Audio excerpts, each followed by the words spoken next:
Effortless physics. My name is Monika Agrawal और हम कर रहे हैं नीट क्रैश कोर्स 2021 के लिए कुछ इंपॉर्टेंट क्वेश्चन जो आपके एग्जाम में आ सकते हैं।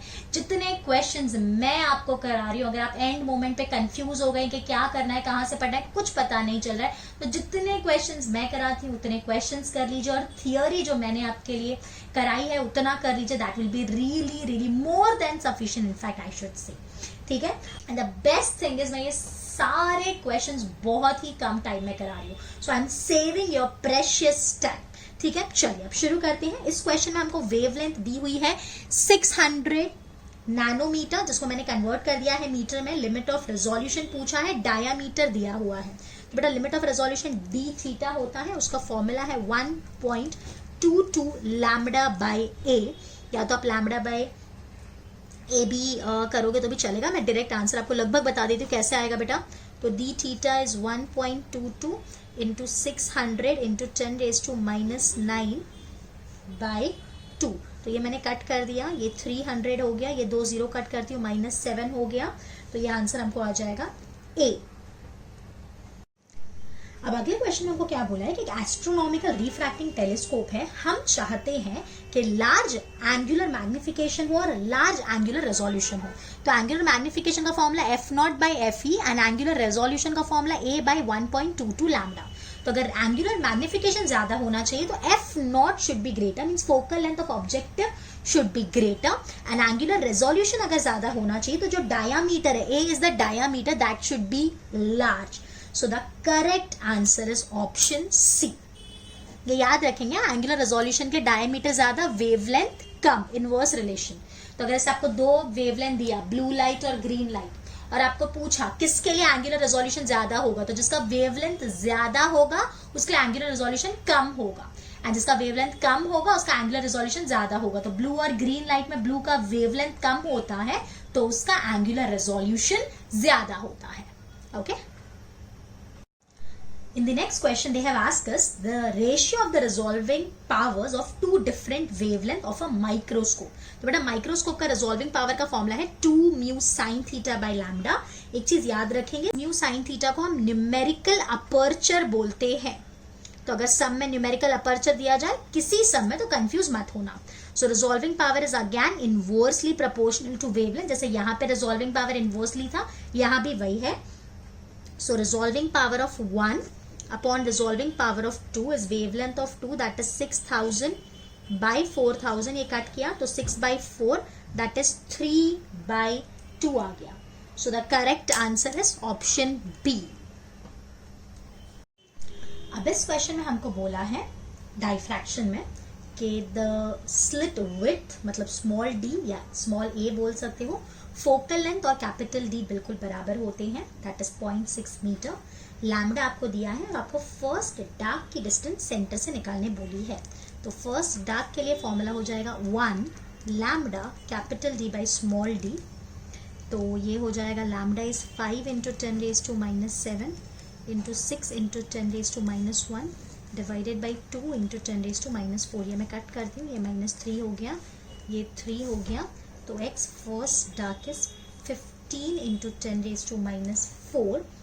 सो जिसको अपन लिख सकते हैं 0.15 centimetre. So the correct answer is option D. अब इस क्वेश्चन में हमको बोला है कि जो स्लिट विड्थ है वो ए है। फर्स्ट मिनिमम जो है वो 30 डिग्री एंगल बना रही है, वेवलेंथ दिया है। फर्स्ट मैक्सिमम कितना एंगल बनाएगी? तो बेटा यहाँ फॉर्मूला है a sine theta, this is for minimum, is n lambda, and for maximum formula है a sin theta, that is even multiple of lambda by 2, या तो n lambda, और यहाँ पे है 2n plus 1 lambda by 2। this is for maximum and this is for minimum। ठीक है, मैं यही चीज का यूज कर रही हूँ बेटा।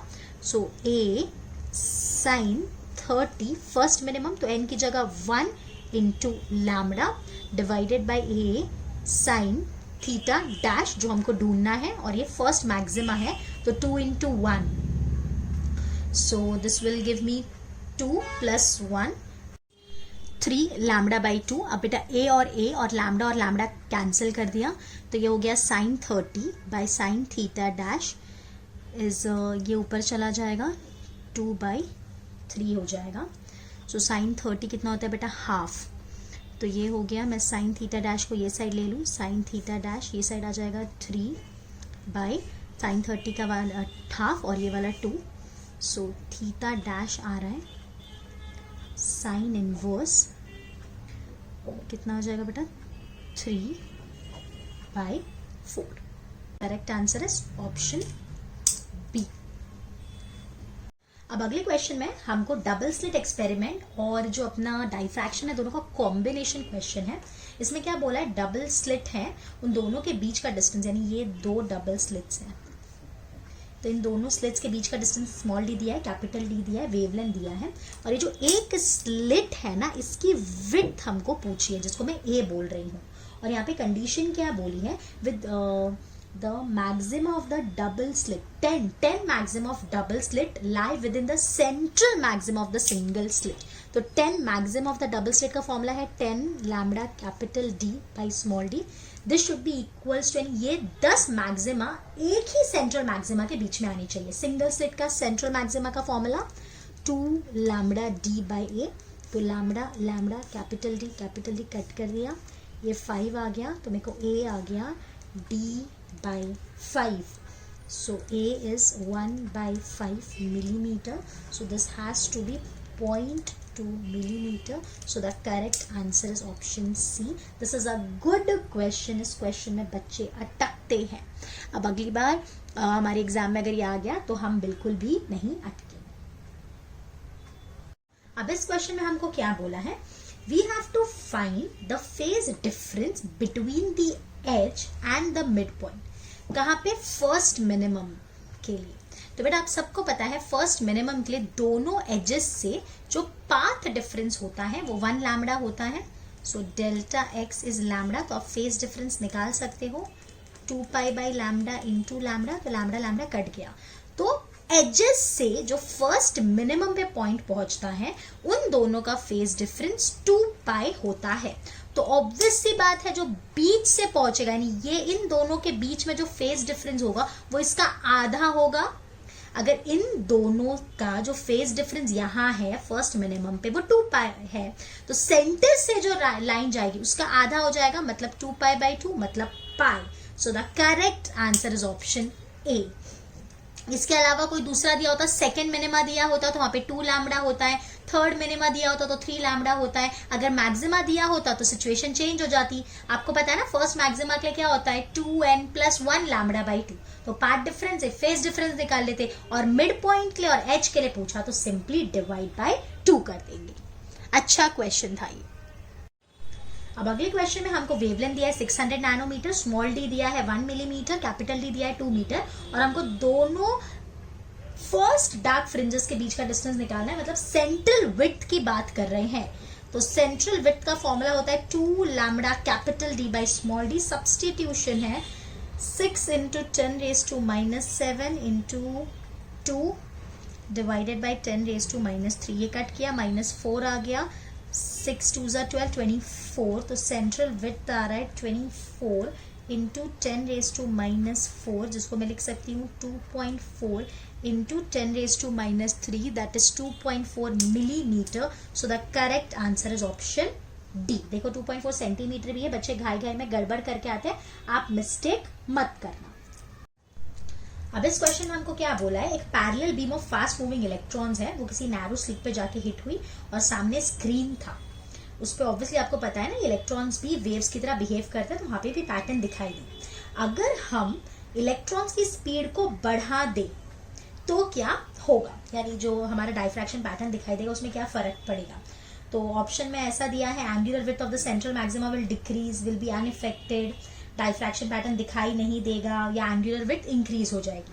अब देखो बेटा समझो, आपको पता है लैम्बडा इज h/p, तो अगर हम स्पीड बढ़ा रहे हैं तो ऑब्वियसली हम मोमेंटम इंक्रीज कर रहे हैं। अगर हम मोमेंटम इंक्रीज कर रहे हैं तो लैम्बडा हमारा डिक्रीज हो रहा है, और अगर हमारा लैम्बडा डिक्रीज हो रहा है तो जो एंगुलर विड्थ है, एंगुलर विड्थ का क्या फॉर्मूला है, सेंट्रल के एंगुलर विड्थ का फॉर्मूला है 2 λ/a। तो ऑब्वियसली बात है अगर वेवलेंथ डिक्रीज होगा तो एंगुलर विड्थ भी डिक्रीज होगा। सो the correct answer is the angular width of the central maxima will decrease. So the correct answer is option ए. अब ये क्वेश्चन जो हमने पहले किया उसके जैसा ही सिमिलर है. यहाँ क्या बोला है, लाइट का वेवलेंथ हमको दिया है, डाइफ्रैक्शन पैटर्न हमको स्क्रीन पे दिखाई दे रही है, सेकेंड मिनिमम पे फेज डिफरेंस क्या होगा. तो बेटा सेकेंड मिनिमम के लिए आपको पता है डार्क के लिए यहाँ पे होता है n लैम्डा. तो सेकेंड मिनिमम है, so 2 lambda. So the path difference is 2 lambda. तो phase difference is 2 pi by lambda into path difference. तो ये हो गया 4 pi. So the correct answer is option C. Okay, moving ahead. Now this is a really good question, और ऐसा question आता है तो बच्चे अटकते हैं. अब ध्यान से सुनना बेटा, यहाँ पे अपन को टेलीस्कोप का डायामीटर दिया है 10 सेंटीमीटर, जिसको मैं लिख सकती हूँ 0.1 मीटर. यहाँ पे वेवलेंथ दी है 5000 angstrom, that is 5 into 10⁻⁻7 metre. सबसे पहले आप करो limit of resolution in terms of angle, मतलब जो डी थीटा होता है वो निकाल लो. उसका फॉर्मूला होता है 1.22 लैम्डा बाई डी, या ए बोल दो. अगर मैं 1.22 कंसिडर नहीं करूं तो ये हो गया 5 इंटू 10⁻⁻7 बाई 0.1. तो डी थीटा मुझे आ गया 5 इंटू 10⁻⁸. सबसे पहले आप ये काम कर लीजिए. अब क्या बोला है हमको, find the minimum distance between the 2 objects. और ये जो 2 ऑब्जेक्ट्स हैं इसकी हमारी टेलीस्कोप से 1 किलोमीटर डिस्टेंस है. ध्यान से सुनना बेटा, जैसे ये 2 ऑब्जेक्ट्स हैं जिसको हम देख रहे हैं. अब ये एंगल हमको दिया हुआ है, यानी हमने ढूंढा है 5 इंटू 10⁻⁸. ये वाली डिस्टेंस आपको दी हुई है 1 किलोमीटर. आपको ये निकालना है. तो आपको ये फॉर्मूला पता होगा बेटा, theta is arc by radius. तो वो अगर अपन यूज कर ले तो D theta is x by 1 kilometre, that is 1000.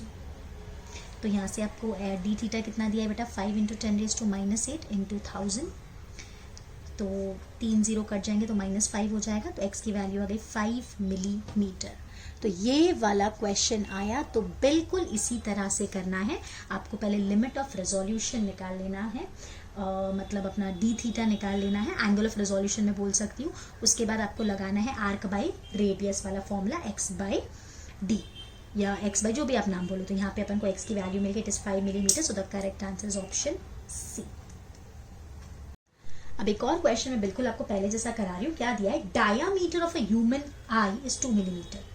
मतलब ये स्मॉल डी है हमारा 2 millimetre. What will be the minimum distance between 2 points to resolve them which are situated at a distance of 50 metre from the eye. हमारी आंख से, ये हमारी आंख है, यहाँ से 2 ऑब्जेक्ट्स हैं जो 50 मीटर दूरी पे रखे हुए हैं. तो उन 2 ऑब्जेक्ट्स में मिनिमम डिस्टेंस कितना होना चाहिए. अगर उससे डिस्टेंस कम हुआ तो हमको वो रिजॉल्व नहीं दिखाई देंगे, हमको वेवलेंथ दिया हुआ है. तो बिल्कुल जैसे मैंने आपको पहले सिखाया वही यूज करते हैं अपन. तो बेटा पहले आप डी थीटा निकालो. D theta is lambda by D. मैं डायरेक्ट कर रही हूँ, 1.22 को इग्नोर कर रहे हैं. 5 into 10⁻⁷ by 2 into 10⁻3. This is 5 by 2 into 10⁻⁴. ये आपको डी थीटा आ गया. अब D theta is x by 50. ये x आपको x पूछा है. सो 5 बाई 2 इंटू 10⁻⁴ इंटू 50. तो ये तो हो जाएगा बेटा 25 इंटू 10⁻³ बाई 2. तो ये तो आ गया 12.5 इंटू 10⁻³ जिसको मैं लिख सकती हूँ 1.25 centimetre. So the correct answer is option C. Similar question मैंने इसके लिए लिया ताकि अगर आपके एग्जाम में आ जाए तो आप अटेम्प्ट कर पाओ. मैं उम्मीद करती हूँ आपको समझा क्या करना है. इसमें पहले आपको लिमिट ऑफ रेजोल्यूशन या एंगल ऑफ रेजोल्यूशन निकालना है. उसके बाद x बाई डी करके x बाई आर, जो भी डिस्टेंस आप लगाते हो, theta is arc by radius, वो वाला फॉर्मूला लगा के अपन को सॉल्व करना है. अब अगला question, a parallel beam of monochromatic light जिसका वेवलेंथ हमको दिया है 5000 एंगस्ट्रॉम है. नैरो स्लिट ए ले लो, डी ले लो, जो आपको लिखना है काफ़ी छोटी है, 0.001 मिलीमीटर दिया है. तो जिसको मैं लिख रही हूँ 1 इंटू 10⁻⁶ मीटर. इसको आप 5 इंटू 10⁻⁷ लिख सकते हो. लाइट को हमने फोकस किया है by a convex lens on a screen. The first minimum कितना एंगल बनाएंगे. तो बेटा मैंने आपको बताया है a साइन थीटा. इस फर्स्ट मिनिमम के लिए n लैम्डा वाला फॉर्मूला लगाएंगे. तो साइन थीटा हो जाएगा अपना n की जगह 1 आ जाएगा. तो ये लैम्डा बाई a हो गया.